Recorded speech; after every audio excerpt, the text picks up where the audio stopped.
ce genre de match. Mais en tout cas, on a eu une belle opposition et c'est bien pour nous. مساء الخير للجميع.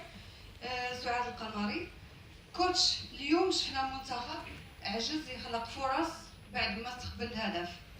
واش دفعنا اليوم ضريبه الاختيارات اللي درتيها كوتش في الوديات وما شفناش فيهم الوجه الحقيقي ديال المنتخب ديالنا، حيت كل الفرق اللي لعبنا ضدهم مباريات وديه كانوا كيواجهونا بدون نوايا هجوميه عكس مالي اليوم.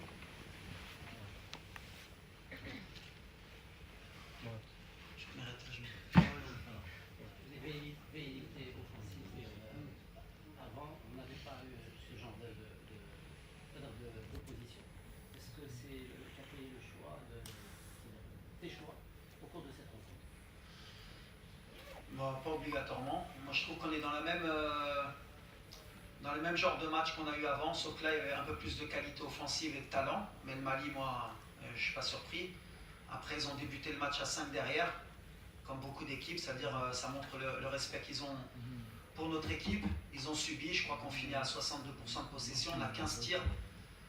Voilà, à un moment donné on est sur nos statistiques habituelles, il faut être plus efficace dans ce genre de match, il faut être plus efficace. Je crois qu'ils ont un tir cadré à part le penalty.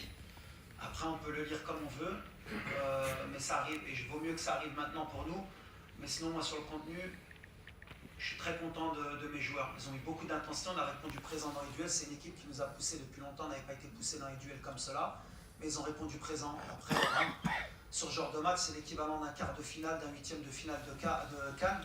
Il faut le peu d'occasion, c'est la tête de Ayoub, la frappe de Youssef El Nassiri, les deuxièmes ballons qu'on a eus. Il faut les mettre et pas donner aussi le cadeau sur le penalty qu'on a donné. Mais après, on est dans la même idée. Ils sont venus défendre le Mali, ils sont venus prendre un point, ils l'ont eu, bravo à eux. Ça aurait pu tourner à 2 ou à 3-1 pour nous. À l'arrivée, ça fait 1-1. Même si à la fin, on a laissé beaucoup d'espace parce qu'on voulait absolument gagner. Sur une ou deux situations, je dis bien, ils auraient pu nous faire peur, mais ils n'ont pas saisi leur chance. السلام عليكم. أنا ديال رحمني إذاعة راديو مدينة FM من موقع ماتش بريس. وليد، اليوم العناصر الوطنية ما استطاعش أنها تكمل سلسلة الانتصارات اللي حققت تقريبا 19 انتصار. المنتخب المالي استطاع أن يوقف هذه الانتصارات ديال المغرب. اليوم صراحة العناصر الوطنية كانت دون المستوى بكل صراحة، لأن المستوى اللي كنا كننتظروا به المنتخب الوطني في هذه الكأس الأفريقية شبيهة بالكوت ديفوار. انتصرنا في المباراة الأولى، تعادلنا مع الكونغو الديمقراطية، حنا تعادلنا مع مالي، عندنا الماتش الآخر مع زامبيا. واش هذه هي الطريقة باش غنفوزوا بكأس أفريقيا في المغرب؟ C'est quoi à un moment donné?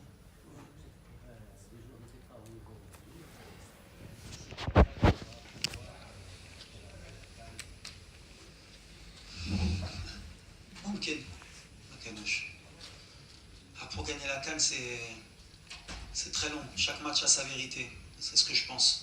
Aujourd'hui, on a 4 points, on est premier du groupe. En Côte d'Ivoire, on était premier du groupe. Il y a un ça, ça veut rien dire. Tu peux finir premier du groupe et perdre en huitième de finale. Et la réalité, malheureusement, dans cette compétition, pour ton information, c'est que tu peux finir troisième du groupe comme la Côte d'Ivoire et te qualifier à la dernière journée parce que le Maroc t'a qualifié et gagné la CAN. Donc aujourd'hui, il n'y a pas de vérité. On a nos certitudes. Le public aujourd'hui, j'étais content. On a créé beaucoup d'occasions. On a joué notre football. Aujourd'hui, ça ne nous a pas réussi pour gagner le match. On ne l'a pas perdu. À la fin, ce que je peux regretter, c'est que peut-être on s'est trop exposé. Quand tu ne peux pas gagner un match, il faut savoir prendre son point et avancer. Et rester avec la confiance que nous, en tout cas, on a. Nous, on est confiants. Et c'est le plus important. Bonjour Walid, Oussama Abdallah. Premièrement, je te félicite pour le contenu de ce match qui pour moi était nettement meilleur que le premier.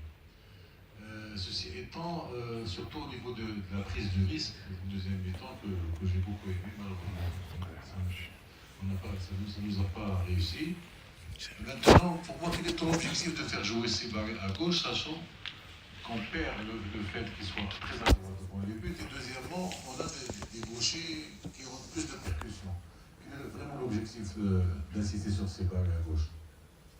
L'objectif, Oussama, c'est la complémentarité avec Enes Salahaddin. Comme c'est un joueur qui est très offensif, qui peut nous apporter beaucoup de centres, le fait d'avoir Isma à gauche, en faux 10, un peu comme Brahim aussi, c'est de libérer nos couloirs pour nos latéraux, puisqu'on a des latéraux de très haut niveau. Donc c'est l'objectif, et comme tu le signales bien, Isma il est quand même beaucoup dans la surface, il nous a mis beaucoup de buts importants comme ça. Aujourd'hui il a été un peu moins servi dans la surface, parce qu'il y avait beaucoup de densité. Les Maliens ils ont joué avec 5 joueurs derrière, avec 3 défenseurs centraux qui étaient très athlétiques, pratiquement à plus d'1m90, donc il n'y avait pas beaucoup d'espace dans cette surface. On a vu quand on a combiné avec Brahim, avec Hasdin, dans les petits espaces, on était meilleur que quand on a centré, ce qu'on a essayé de corriger un peu. Mais l'idée c'était ça, après on a vite modifié en mettant Abdé. Ça n'a pas créé beaucoup plus d'occasions non plus avec Abdé, parce que voilà, il n'y avait pas beaucoup de densité, mais l'idée c'était ça au départ pour Salah. Après au milieu j'ai des choix à faire aussi. On attend, comme je l'ai dit, beaucoup plus d'Asdid aussi. Naïl El-Ganaoui nous apporte un équilibre aussi avec Amrabat. Voilà, après on sait qu'en cours de match on peut changer aussi. On construit le match, on a voulu le construire comme ça, avec des entrées d'Abdé, de Ben Seguir, de Bilal, de Rahimi et de Youssef. Ça ne nous a pas réussi aujourd'hui. Voilà, ça va nous servir un peu pour plus tard, pour les futurs changements aussi.